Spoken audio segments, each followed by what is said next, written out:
ภาพลาวสปปเกาหลีและเมืองไซเซทาร่วมกับสถานเอกอัครราชทูตแห่งสปปเกาหลีประจำลาวได้จัดพิธีประกาศชื่อโรงเรียนมัธยมสมบูรณ์มิตรภาพลาวสปปเกาหลีและปาฐกถาวันสั่งตั้งพรรคแห่งงานเกาหลีครบรอบ80 ปีซึ่งพิธีดังกล่าวได้จัดขึ้นในวันที่9 ตุลาคม 2025อยู่ที่บ้านนาควยเมืองไซเซทานครหลวงจันทร์โดยการเข้าร่วมของทานอาจสะพังทองสีพันดอนประธานคณะกรรมการปกครองนครหลวงจันทร์ทั้งเป็นประธานสมาคมมิตรภาพลาวสปปเกาหลีมีรองประธานคณะกรรมการปกครองนครหลวงเลขาคณะพักเมืองไซเซทาแผนกศึกษาธิการและกีฬานครหลวงจันทร์พร้อมด้วยภาคส่วนเกี่ยวข้องเข้าร่วมในโอกาสดังกล่าวท่านลียงซุนเอกอัครราชทูตวิสามัญผู้มีอำนาจเต็มแห่งสปปเกาหลีประจำลาวได้ขึ้นกล่าวปาฐกถาถึงผลงานและมูลเสื้อแห่งการก่อสร้างพรรคแห่งงานเกาหลีอันมีสหายกิมอินซุงผู้นำที่ยิ่งใหญ่ประธานประเทศแห่งสปปเกาหลีและผู้นำพาแสงสว่างแนวคิดจุดเซเป็นแกนนำในภารกิจปฏิวัติของพรรคได้นำพาประชาชนสปปเกาหลีเข้าร่วมในขบวนวิวัฒน์แห่งการต่อสู้ปลดปล่อยชาติก็คือปกปักรักษาและสร้างสรรค์พัฒนาประเทศชาติสปปเกาหลีในปัจจุบันภายใต้การนำพาของสหายกิมเจิงอุนได้เฮ็ดให้สปปเกาหลีมีการพัฒนารอบด้านการเมืองมีเสถียรภาพนักแน่นเวียกงานป้องกันชาติป้องกันความสงบมีความเข้มแข็งทันสมัยเศรษฐกิจมีการพัฒนาชีวิตการเป็นอยู่ของประชาชนได้รับการปรับปรุงดีขึ้นอย่างบ่หยุดยั้งซึ่งเฮ็ดให้ผู้เข้าร่วมได้รับรู้ถึงสภาพการตัวจริงในการพัฒนาก็คือผลสำเร็จอันใหญ่หลวงที่ประชาชนสปปเกาหลีญาติมาได้พร้อมเดียวกันนี้ก็ยังได้ยกให้เห็นถึงสายพัวพันมิตรภาพและการร่วมมืออันเป็นมูลเสื้อระหว่างสองพรรคสองรัฐและประชาชนสองชาติลาวและสปปเกาหลีในระยะผ่านมาในพิธีครั้งนี้ยังได้มีการประกาศชื่อโรงเรียนมัธยมสมบูรณ์มิตรภาพลาวสปปเกาหลีอย่างเป็นทางการซึ่งทานอาสพังทองสีพันดอนได้ให้เกียรติขึ้นมีคำเห็นโดยกล่าวถึงประวัติความเป็นมาการพัฒนาในแต่ละระยะและความสำคัญของโรงเรียนมิตรภาพลาวสปปเกาหลีซึ่งโรงเรียนดังกล่าวแม่นเป็นสัญลักษณ์แห่งการผัวพันหัวมือระหว่างสมาคมมิตรภาพลาวสปปเกาหลีก็คือสายผัวพันมิตรภาพและการหัวมือที่เป็นมูลเสื้อระหว่างสองพรรคสองรัฐและประชาชนสองชาติลาวและสปปเกาหลีที่ได้สร้างตั้งขึ้นบนพื้นฐานไมตรีจิตมิตรภาพและการหัวมือเพื่อปฏิบัติภารกิจสังคมนิยมและเชื่อมั่นว่าโรงเรียนแห่งนี้จะได้รับการปรับปรุงให้เป็นโรงเรียนที่ทันสมัยอย่างรอบด้านในอนาคตส่วนห่วมกระทรวงการเงินร่วมกับองค์การสหประชาชาติกองทุนสำหรับประชากรได้จัดกล่องประชุมระดับชาติว่าด้วยประชากรและการพัฒนาครั้งที่2ภายใต้หัวข้อส่งเสริมการนำใช้ประโยชน์ทางด้านประชากรโดยสุ่มใส่เวียกงานการศึกษาการสร้างเวียกงานทำการสร้างความเข้มแข็งและการมีส่วนร่วมซึ่งกล่องประชุมได้จัดขึ้นอยู่นครหลวงจันทร์โดยการเป็นประธานของท่านกี่แก้วไข่ค้ำพิทูลรองนายกรัฐมนตรีมีท่านสันติภาพพรหมวิหารรัฐมนตรีกระทรวงการเงินพร้อมด้วยบรรดาผู้ต่างหน้าจากแขนงการขั้นศูนย์กลางและท้องถิ่นผู้ต่างหน้าจากราชอาณาจักรกัมพูชีองค์การสหประชาชาติบรรดาทูตตานุทูตคู่ร่วมพัฒนาผู้ต่างหน้าภาคเอกชนและผู้ต่างหน้าองค์การจัดตั้งทางสังคมเข้าร่วมในกล่องประชุมท่านกี่แก้วไข่ค้ำพิทูลได้ยกให้เห็นว่าประชากรของลาวเกือบครึ่งหนึ่งมีอายุต่ำกว่า25 ปี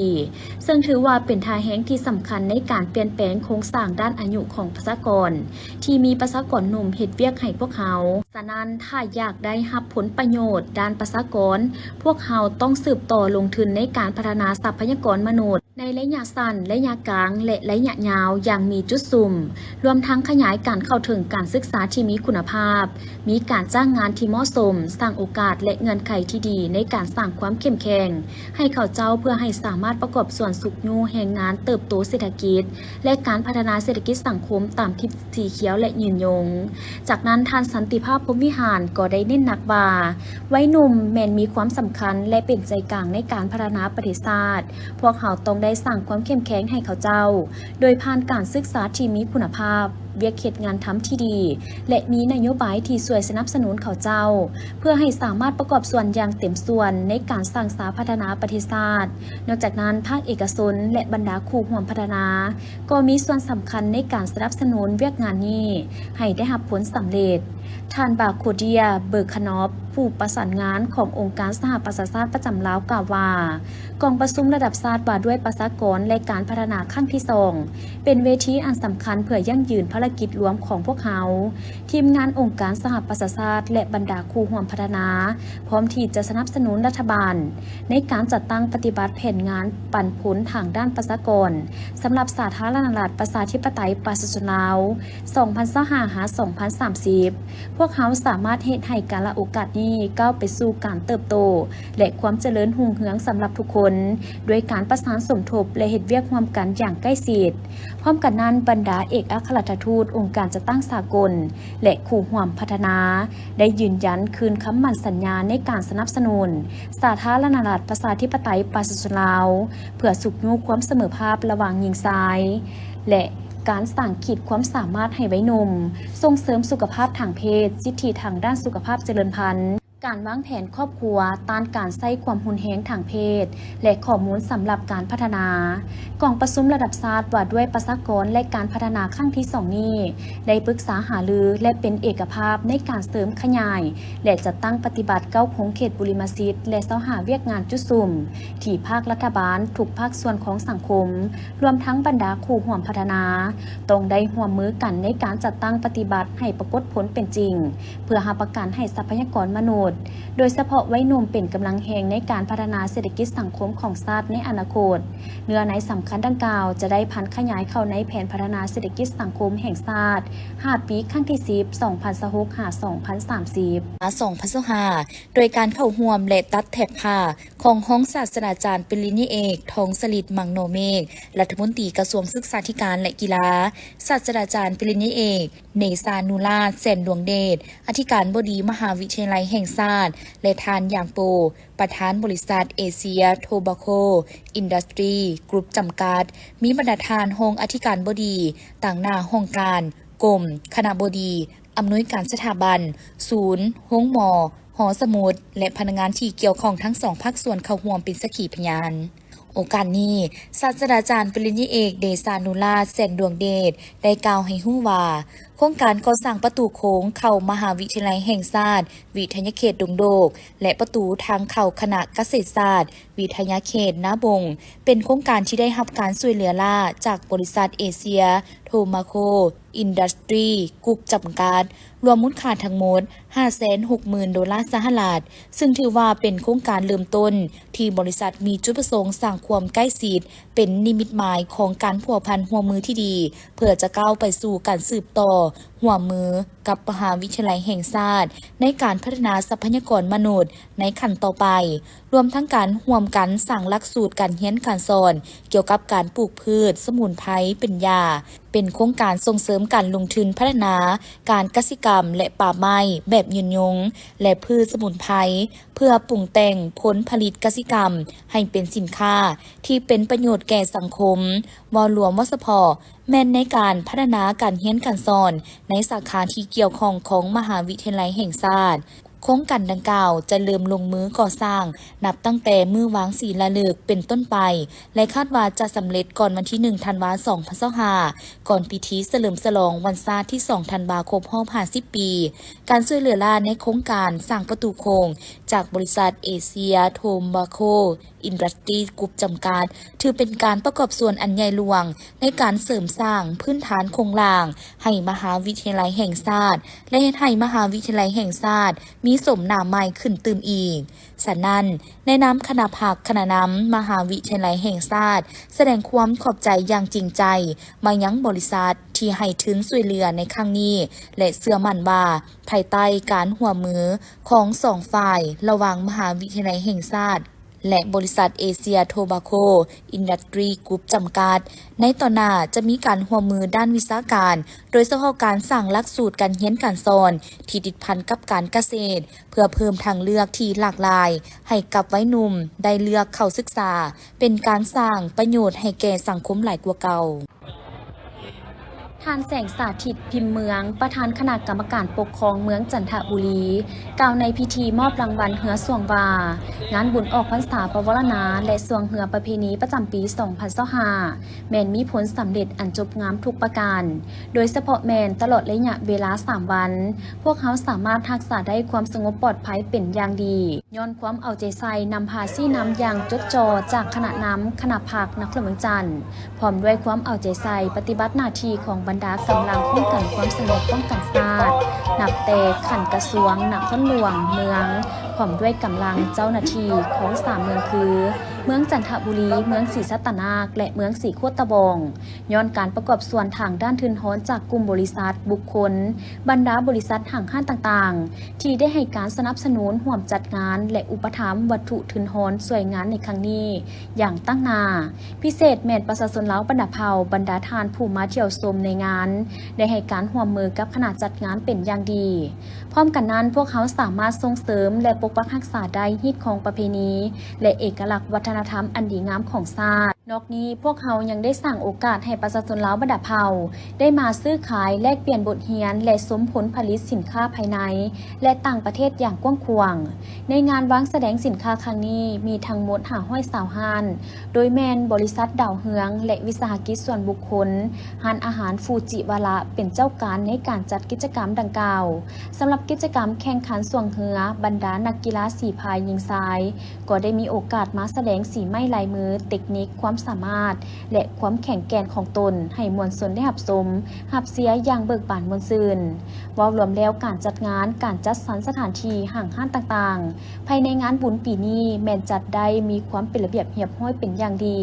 ในนี้บรรดากรรมการอนุกรรมการผู้รับผิดชอบจัดงานต่างๆก็ได้เอาใจใส่ปฏิบัติหน้าที่กันอย่างตั้งหน้ากำลังเจ้าหน้าที่ตำรวจจราจรก็ได้เอาใจใส่ปฏิบัติหน้าที่อย่างเข้มงวดประจำแต่ละจุดเพื่อระบายการสัญจรให้ประชาชนที่เข้ามาเที่ยวงานบุญได้มีความเบิกบานมวลซืนมวลชนนักท่องเที่ยวภายในและต่างประเทศที่มาเที่ยวชมบุญประเพณีของลาวเฮา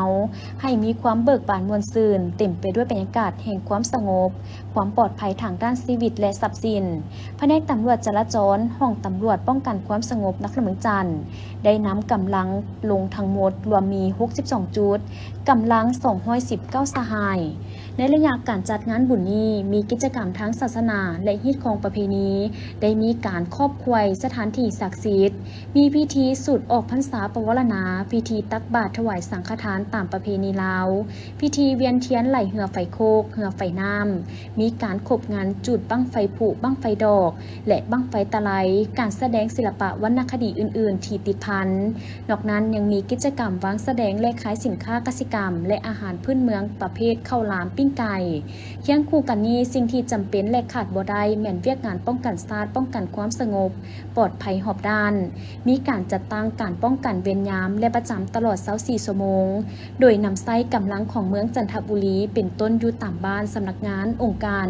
ทั่วเมืองให้มีความสงบปลอดภัย1 ห้อยส่วนห้อยนอกจากนำไส้กำลังแล้วคณะรับผิดชอบได้ออกข้อห้ามและมาตรการต่างๆหลายอย่างเพื่อให้มวลชนทั่วไปรวมทั้งพ่อค้าชาวขายผู้ประกอบการได้ปฏิบัติให้ถูกต้องเข้มงวดเพื่อรักษาความปลอดภัยในงานบุญสำหรับการขายเครื่องในงานบุญปีนี้มีบรรยากาศคึกคืนมวลชนทั้งภายในและต่างประเทศให้ความสนใจสินค้าผลิตภัณฑ์ล้าวหลายขึ้นและยังได้ขายดีเป็นพิเศษนอกจากนี้ในงานบุญยังจัดสรรได้อย่างเป็นระเบียบโดยเฉพาะแมนจุดถิ่มขี้เหงื่อทางคณะรับผิดชอบก็ได้มีการจัดสรรถังขี้เหงื่อไว้ในทุกๆจุดของงานเพื่อเป็นการรักษาความสะอาดจบงามความเป็นระเบียบเรียบร้อยการจัดงานบุญออกพรรษาปวารณาและสวงเหือท่าวาจันทร์นับแต่วันที่ 4-8 ตุลาถือได้ว่ามีผลสำเร็จเป็นอย่างดีเป็นการรักษาฮิตของประเพณีอันดีงามของชาติประกอบส่วนดึงดูดนักท่องเที่ยวภายในและต่างประเทศเข้ามาเที่ยวนครเมืองจันทร์ทั้งเป็นการสุขยุส่งเสริมการผลิตสินค้า1 เมือง 1 ผลิตภัณฑ์เพื่อทดแทนการนำเข้าและเป็นการส่งเสริมการค้าขายเฮ็ดดีหลังจากที่ทัพพญานาคน้อยสโมสร WIG นาคารุ่นอายุบ่เกิน11 ปีและ9 ปีเดินทางเข้าร่วมแข่งขันสิงขันวันศาสตร์สป.จีนและสามารถเฮ็ดสำเร็จตามเป้าหมายคือการคว้าแชมป์ได้ทั้ง2รุ่นอายุที่จัดขึ้นในระหว่างวันที่ 2-7 ตุลาคม 2025ภายหลังสำเร็จการแข่งขันคณะนำพาครูฝึกและนักกีฬาก็ออกเดินทางกลับประเทศ ฮอดสนามบินสากลวัดไตนครหลวงจันทน์ในตอนแรกของวันที่ 8 ตุลาคม 2025 มานี้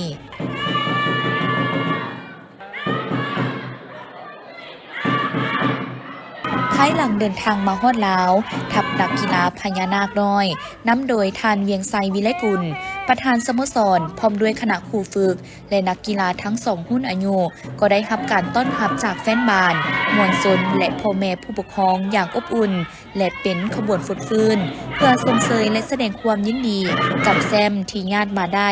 จากรายการระดับนานาชาติมาฝากมาต้อนประชาชนลาวอย่างสง่างามและภาคภูมิใจก็ความรู้สึกนี่มันปลื้มใจที่สุดเพราะว่ายังเขาเจ้าเตรียมใส่เฮาเพื่อว่าจะบ่ให้เฮาเอาถ้วยกลับมาเทื่อนี้แต่เฮาเฮ็ดได้เฮ็ดพ้นไปตามเป้าได้ตามพ้นสำเร็จที่เฮาคิดไว้แต่ว่าเฮาก็บ่ได้ประมาทเพราะการที่แบบโค้ชเคยเว้าแหละป้องกันแชมป์มันบ่คือไปแข่งขันเอาแชมป์มันก็ยากพอสมควรแล้วก็มีแต่ทีมดีๆเข้าคัดใส่เฮาจัดใส่เฮาปีนี้บ่ว่าญี่ปุ่นเกาหลีเนาะแต่ละทีมนี่แม่นเข้าคือห้างโจนี่ก็เป็นทีมเต็งหนึงกับเจ้าเนาะแล้วก็มีญี่ปุ่นมีเกาหลีเอาก็ผ่านหมดก็ดีใจหลายว่าได้ผ่าซ่องรุ่นไปแล้วได้ซ่องแชมป์บ่คิดบ่ฟันเฮาก็ว่าสิได้ทั้งซ่องแชมป์แต่ว่ามันก็เป็นไปได้แล้วเนาะก็มีความภาคภูมิใจที่ได้ถ้วยได้ขั้นมาฝากพ่อแม่พี่น้องชาวลาวภายในและต่างประเทศพวกเขาก็เฮ็ดได้ดีที่สุดแล้วก็ฝากเรื่องกองสมกองเชียร์พ่อแม่ผู้ที่ว่าสนับสนุนพี่น้องชาวลาวเขาภายในต่างประเทศที่ยังสนับสนุนตามคำเสนอมานั่นโพสต์เป็นที่เบาเรื่องนี้พอกับพ่อฝากความขอบใจหมด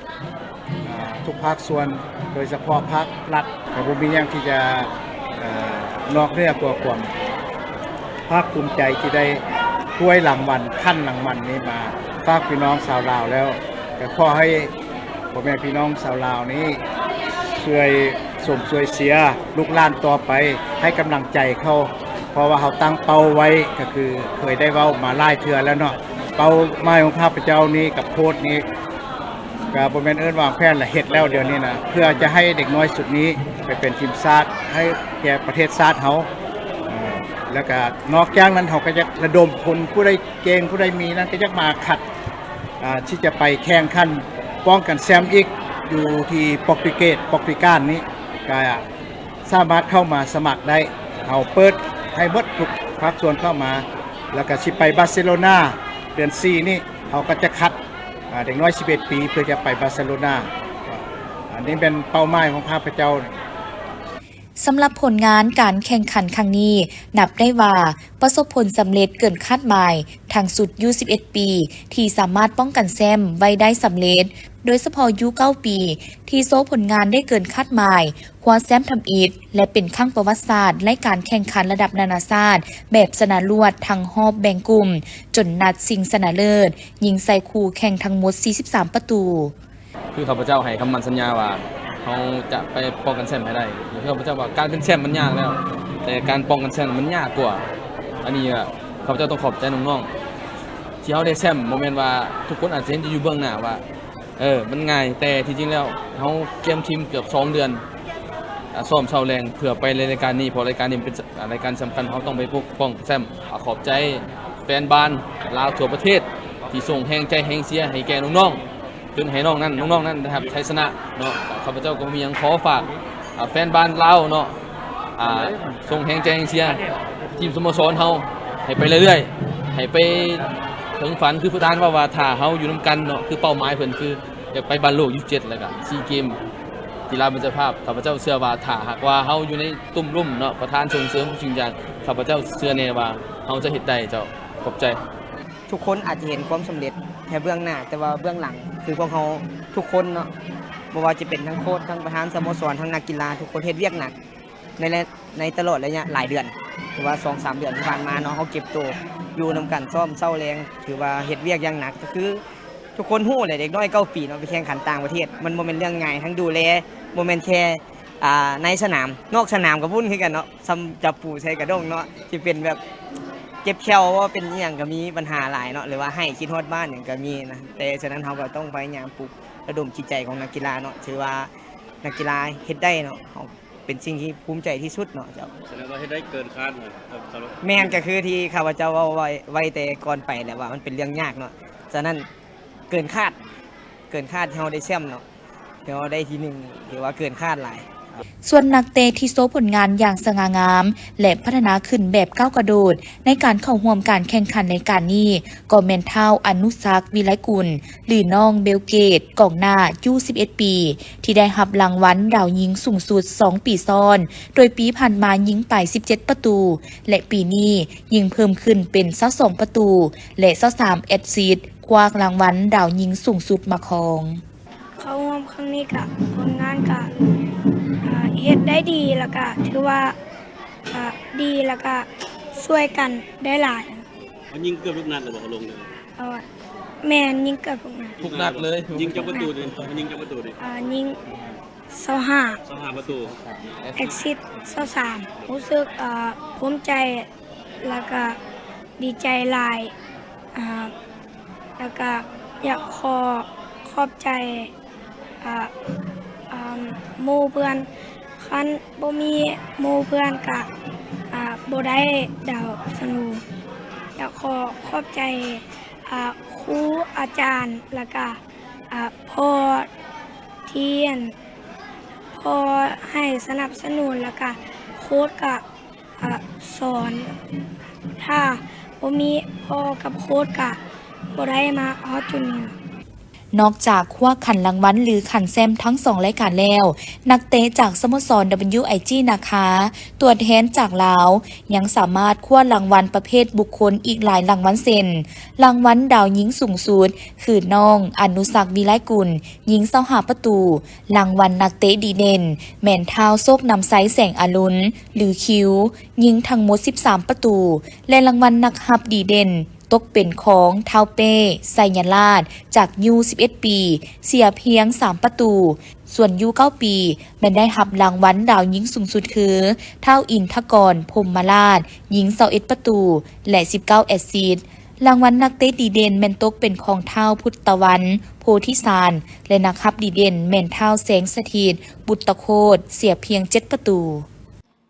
กล่องประชุมจัดขึ้นในวันที่ 9 ตุลาคม 2025 ที่นครหลวงจันทร์โดยการเข้าร่วมของท่านภูวงศ์กิตตวงศ์รองรัฐมนตรีกระทรวงการเงิน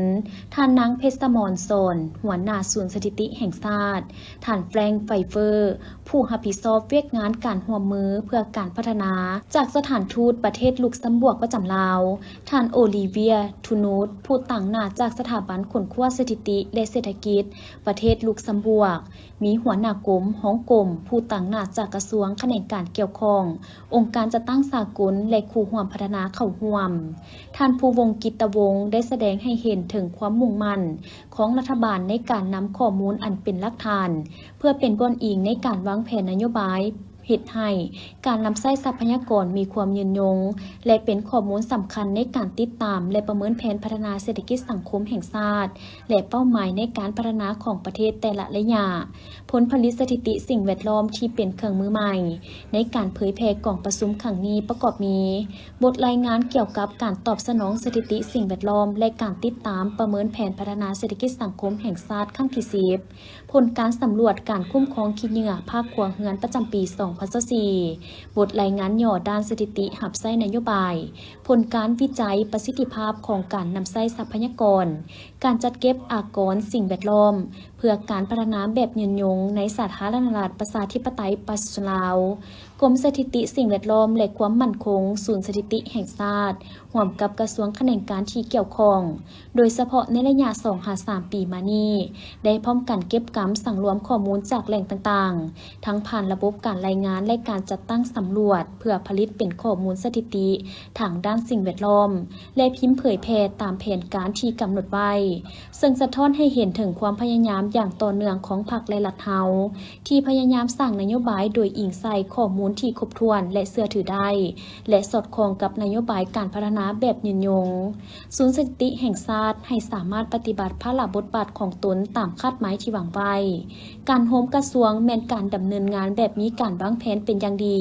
เพื่อเพิ่มความสอดคล้องหลีกเว้นความซับซ้อนและเพิ่มประสิทธิภาพในการบริหารภาครัฐสำหรับระบบสถิติแม้นมีความสำคัญต้องได้ปรับปรุงให้สอดคล้อง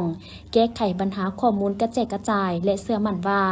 ศูนย์สถิติแห่งชาติจะถือโอกาสที่ดีนี้ในการจัดตั้งนำพาต่อการปรับปรุงกงจักรการจัดตั้งของระบบสถิติแห่งชาติกลายเป็นศูนย์รวมของข้อมูลสถิติทางการเพื่อรับใช้ให้แก่รัฐบาล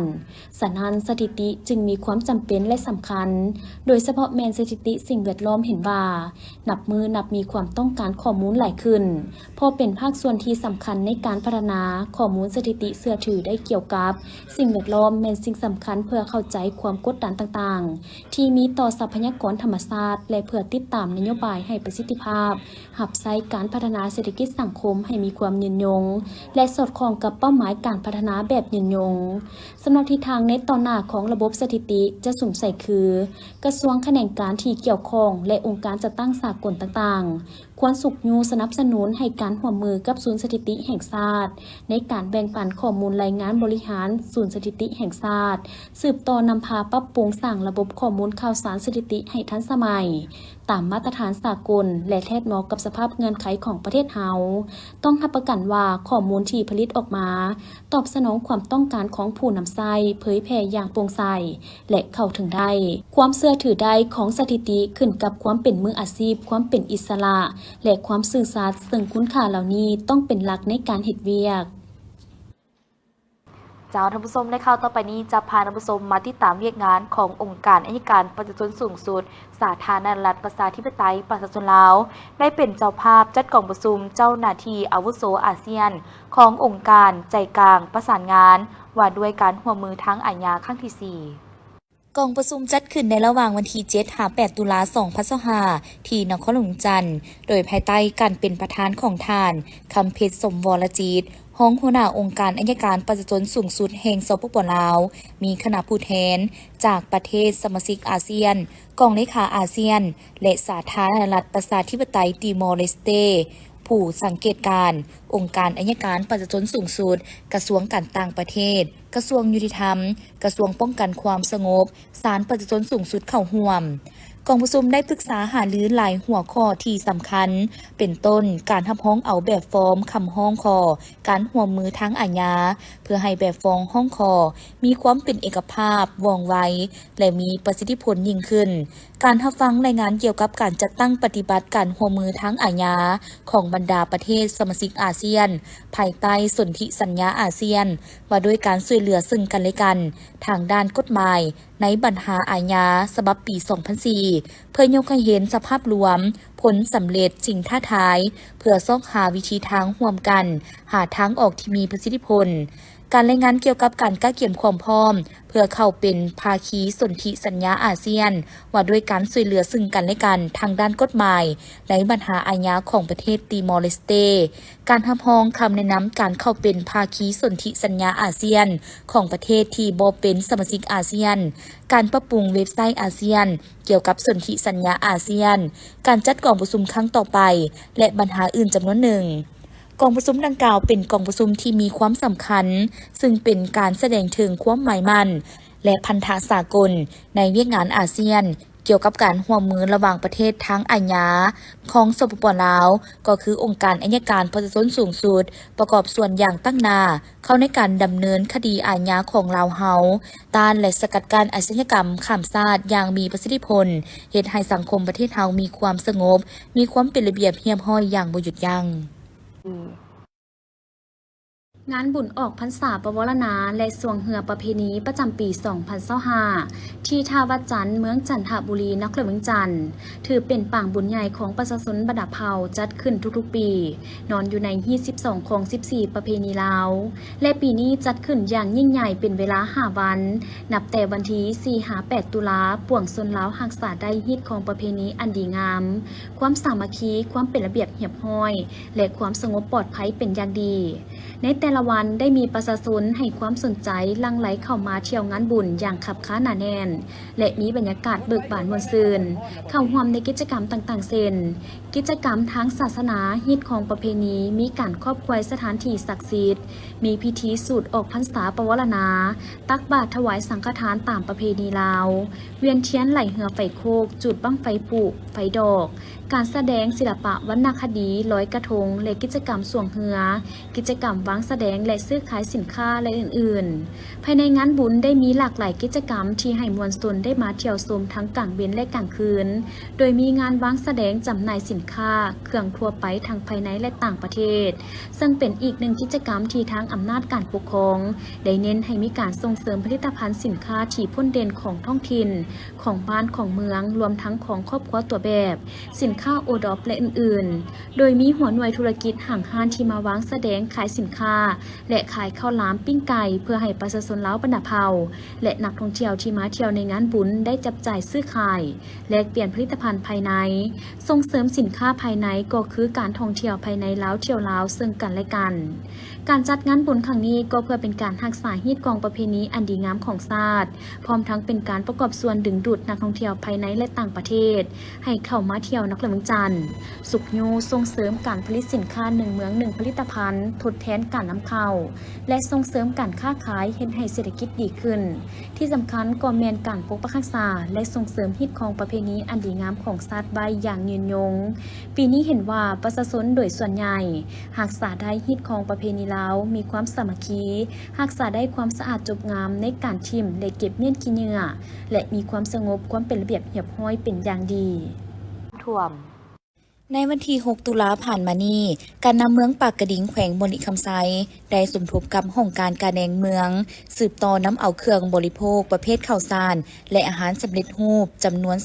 285 ถุงลงช่วยเหลือพ่อแม่ประจนอยู่4บ้านลุมเขื่อนไฟฟ้าน้ำเทิน1ที่ถูกน้ำท่วมที่อยู่อาศัยเป็นการช่วยเหลือบรรเทาทุกข์ในเบื้องต้นในการลงช่วยเหลือในครั้งนี้ท่านเพ็งเพลินจีตประธานคณะกรรมการคุ้มครองภัยพิบัติเมืองปากกระดิ่งพร้อมคณะได้นำเอาเครื่องบริโภค2ถุงมูลค่า18 ล้านกว่ากีบลงมอบให้พ่อแม่ประชาชนอยู่บ้านพลเจริญคุ้มผลงามที่ถูกน้ำท่วมที่อยู่อาศัยและในตอนบ่ายของวันเดียวกันก็ได้สืบต่อนำเอาเครื่องบริโภคลงไปช่วยเหลือพ่อแม่ประชาชนที่ถูกน้ำท่วมที่อยู่อาศัยอีก3บ้านคือบ้านหาดทรายคำมีเครื่องบริโภค43ถุงมูลค่า3 ล้านกว่ากีบมอบให้พ่อแม่ประชาชน43ครอบครัวบ้านปากปางมีเครื่องบริโภค36ถุงมูลค่า3 ล้านกว่ากีบมอบให้36ครอบครัวที่ถูกน้ำท่วมที่อยู่อาศัยและได้นำเอาเครื่องบริโภค4ถุงมอบให้4ครอบครัวอยู่บ้านดอนไซที่ถูกน้ำท่วมที่อยู่อาศัยเพื่อเป็นการช่วยเหลือบรรเทาทุกข์ในเบื้องต้นโครงการประกวดครั้งนี้ถือเป็นโอกาสสำคัญสำหรับนางสาวเผ่ามงเนื่องจากว่าทางหั่นคำภูวงและสวนบรรดาเผ่าได้เปิดรับสมัครผู้เข้าประกวดนางสาวเผ่ามงนครหลวงจันทร์ประจำปี 2026 หรือมิสมงเวียนเทียน 2026 เพื่อชิงมงกุฎพร้อมสายสะพายรวมมูลค่าเงินรางวัลหลายกว่า100 ล้านกีบนอกจากนี้นางสาวผู้ที่ได้รับตำแหน่งยังจะได้เป็นพรีเซนเตอร์ส่วนบรรดาเผ่าเป็นนางสาวปฏิทินและนางแบบหั่นคำภูวงพร้อมทั้งร่วมกิจกรรมต่างๆทั้งสังคมฉะนั้นสาวเผ่ามงคนใดที่มีความพร้อมความรู้ความสามารถความงามตามเงื่อนไขสามารถสมัครได้แล้วตั้งแต่มื้อนี้จนถึงวันที่16 พฤศจิกายน 2025 พร้อมกันนั้นก็ยังได้เปิดโอกาสให้กับผู้ที่มีพรสวรรค์ทางด้านการร้องเพลงและมีความมั่นใจว่าตนเองเสียงดีก็สามารถมาแสดงความสามารถในการแข่งขันร้องเพลงเพื่อชิงขันรางวัลและเงินสดหลายกว่า10 ล้านกีบพร้อมทั้งคว้าตำแหน่งนักร้องเสียงดีนครเมืองจันทร์ประจำปี 2026และเป็นพรีเซนเตอร์ในแบบนางแบบสวนมะดาเผาและฮั่นคำภูวงศ์พร้อมทั้งร่วมกิจกรรมต่างๆทั้งสังคมปัจจุบันได้เปิดรับสมัครแล้วนับตั้งแต่มื้อนี้จนถึงวันที่ 14 พฤศจิกายน 2025หรือสามารถติดตามได้ที่เพจ Facebook สวนมะดาเผาซึ่งกิจกรรมดังกล่าวก็เพื่อเป็นการส่งเสริมการท่องเที่ยวภายในนครเมืองจันทร์ก็คือสาธารณรัฐประชาธิปไตยประชาชนลาวให้มีขบวนฝุดฟื้นและเพื่อสร้างบรรยากาศในงานบุญหน่อเป็ดเจ้าอยู่สวนมะดาเผาอีกด้วยและอีกอย่างหนึ่งก็เพื่อเป็นการอนุรักษ์รักษาฮิตของประเพณีอันดีงามของบรรดาเผ่าคือดังทุกๆปีนอกจากกิจกรรมที่กล่าวมานั้นแล้วภายในงานก็ยังมีกิจกรรมหลากหลายอย่างเช่นมีตลาดนัดมีการแกว่งไข่และบาดสีสู้ขวัญตามฮิตของเผ่ามงมีโยนหมากคอนและกิจกรรมอื่นๆอีกหลายอย่างสำเร็จตามเป้าหมายและความคาดหวังของสโมสรและแฟนบอลชาวลาวที่ได้เห็นนักเตะเยาวชนลาวจากสโมสร WIG นาคาทั้ง2คนอายุคือ21 ปีและ9 ปีที่สามารถคว้าแชมป์รายการใหญ่อยู่ประเทศจีนคือการแข่งขันบานเตะเยาวชนชิงขันวันชาติจีนโดยเฉพาะ21 ปีที่สามารถคว้าไซหรือป้องกันแชมป์ได้สำเร็จคว้า2คันกลับสู่ประเทศลาวการแข่งขันรายการ Flying Cup หรือรายการสิงคันวันชาติจีนปี 2025จัดขึ้นในระหว่างวันที่2 ถึงวันที่ 7 ตุลาคม 2025ในนี้นักกีฬาเยาวชนสโมสร WIG นาคาตัวแทนจากลาวได้ส่งนักกีฬาเข้าร่วม2รุ่นคือส่ง21 ปีเข้าร่วมแข่งขันป้องกันแชมป์และส่ง9 ปีเข้าร่วมแข่งขันสิงคันแชมป์เป็นปีทับอิฐในรายการนี้ผ่านการแข่งขันเห็นได้ว่านักกีฬาเยาวชนจากลาวทั้ง2รุ่นแม้โชว์ผลการได้ดีแบบเหนือชั้นสนาดรวดตั้งแต่รอบแบ่งกลุ่มจนถึงรอบชิงชนะเลิศในนี้21 ปีนำทัพโดยท้าวอนุศักดิ์วีไลกุลกองหน้าจอมยิงประตูพาทีมสนาดรวดป้องกันแชมป์ได้สำเร็จและยังเป็นดาวยิงสูงสุดในหุ่นนี้อีกด้วยโดยในนัดชิงชนะเลิศสามารถเอาชนะทีมห่างโจวจากเจ้าภาพสาธารณรัฐประชาชนจีน4-0แบบขาดลอยคว้าแชมป์เป็นปีที่2ติดต่อกันส่วนอยู่9 ปีถึงแม้ว่าจะได้หับเสริญเข้าความเป็นปีทำอิฐแต่ก็บ่เฮ็ดให้แฟนบอลผิดหวังและบ่น้อยหน้ารุ่นอายสนามรวดทุกนัดคว้าแชมป์ได้สำเร็จและเป็นครั้งประวัติศาสตร์ของหุ่นนี้ยิงไปทั้งหมดรวม43 ประตูโดยในนัดชิงชนะเลิศสามารถเอาชนะทีมจีนาน F90 จากเจ้าภาพ3-1สร้างประวัติศาสตร์หน้าใหม่ให้กับวงการกีฬาบาสเตะเยาวชนลาวในระดับเวทีนานาชาติได้อีกครั้งที่นำเอาความภาคภูมิใจกลับคืนสู่ประเทศเมืองวันที่ 8 ตุลาคม 2025เมืองคำแขวงเสียงขวงได้จัดพิธีประกาศกงจากการจัดตั้งซับซ้อนบุคลากรห้องการพลังงานและบ่อแห่เมืองเข้ากับห้องการอุตสาหกรรมและการค้าเมืองขึ้นที่ห้องว่าการเมืองภายใต้การเป็นประธานของทานวันไซอินปัญญาเลขาพรรคเมืองมีทานแก้วศรีวงไซรองหัวหน้าแผนกอุตสาหกรรมและการค้าแขวงเสียงขวงมีบรรดาภาคส่วนที่เกี่ยวข้องเข้าร่วมในพิธีทานทรายคำบุญทพรหัวหน้าแขนงการค้าภายในแผนกอุตสาหกรรมและการค้าแขวงเสียงขวงได้ขึ้นผ่านมติว่าด้วยการรับรองเอาการโฮมกงจากการจัดตั้งของแขวงแจ้งการฉบับเลขที่1235/อคลงวันที่14 กรกฎาคม 2025ในการปรับปรุงกงจากการจัดตั้งแผนกอุตสาหกรรมและการค้าขั้นแขวงและห้องการอุตสาหกรรมและการค้าขันเมืองในขอบเขตทั่วประเทศซึ่งได้กำหนดเอาโครงประกอบกงจากการจัดตั้งของห้องการอุตสาหกรรมและการค้าขันเมืองเป็น6หน่วยงานคือหน่วยงานบริหารจัดตั้งและกวดกาหน่วยงานอุตสาหกรรมปลูกแต่งหน่วยงานพลังงานธรณีศาสตร์และบ่อแห่หน่วยงานการค้าหน่วยงานทรัพย์สินทางปัญญามาตรฐานและวัดแทกและคุ้มครองวิสาหกิจและส่งเสริมการพัฒนาสินค้าพร้อมนั้นคณะปรับปรุงกงจักรขันเมืองยังได้ผ่านข้อตกลงว่าด้วยการบ่งตรวจแต่งตั้งคณะพรรคฮักฐานห้องการอุตสาหกรรมและการค้าเมืองโดยได้เห็นดีเป็นเอกภาพแต่งตั้งสหายคำมอนอ่อนโพไซ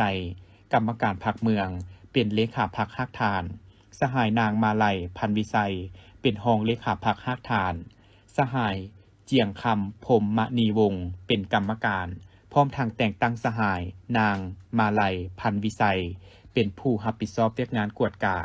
พร้อมนั้นยังได้ผ่านมติตกลงว่าด้วยการแต่งตั้งหัวหน้าหัวหน้าองค์การอุตสาหกรรมและการค้าเมืองโดยแต่งตั้งเอาทานคำมอนอ่อนโพไซกรรมการพรรคเมืองเป็นหัวหน้าทานนางมาลัยพันวิไสและทานเจียงคำพรหมมานีวงศ์เป็นหัวหน้าผ่านข้อตกลงว่าด้วยการซับซ้อนและแต่งตั้งพนักงานหน่วยงานขององค์การอุตสาหกรรมและการค้าเมืองคำแต่งตั้งทานวิไลพรทิพวงศ์เป็นหัวหน้าหน่วยงานบริหารจัดตั้งและกวดกาทานคำแสงแก้วลังสีเป็นหัวหน้าหน่วยงานอุตสาหกรรมปรุงแต่งทานตาสมทะแพงเป็นหัวหน้าหน่วยงานการค้าทานกิโตท้องดีเป็นหัวหน้าหน่วยงานทรัพย์สินทางปัญญามาตรฐานและวัดแทกทานนางพิมพาจันทาวันวิไลหัวหน้าหน่วยงานคุ้มครองวิสาหกิจและองค์การพัฒนาสินค้าทานพรสวรรค์ศรีสมวรรณเป็นหัวหน้าหน่วยงานบริหารจัดตั้งกวดกาทานสุวรรณธาพุทธโนไซเป็นหน่วยงานพลังงานธรณีศาสตร์และบ่อแห่ทานคำก้อนสีโพไซเป็นหัวหน้าหน่วยงานคุ้มครองวิสาหกิจและส่งเสริมการพัฒนาสินค้าโดยเป็นเกียรติขึ้นมอบมติและข้อตกลงของทานวันไซอินปัญญาเลขาพรรคเมืองคำตอนท้ายพิธีทานประธานได้โอลมก่อนอื่นหมดทั้งสองทานได้แสดงความย่องโยสมเสยต่อผลงานครั้งนี้พร้อมทั้งยกให้เห็นความหมายความสำคัญต่อกับการโฮมขององค์การและเฮียกห้องมาอย่างคณะพรรคคณะองค์การอุตสาหกรรมและการค้าเมืองจงพร้อมกันเอาใจใส่สืบต่อเวียกงานการเมืองแนวคิดให้พนักงานรัฐกรได้รับรู้เข้าใจตามภาระบทบาทหน้าที่ของตนให้มีความอุ่นเอียงทุนเทียงเสื่อมั่นต่อแนวทางนโยบายของพรรครัฐสร้างความสามัคคีให้นักแน่นปรับปรุงพนักงานให้สอดคล้องกับเวียกงานวีซ่าเฉพาะทั้งซับซ้อนบอนประจำการคืนใหม่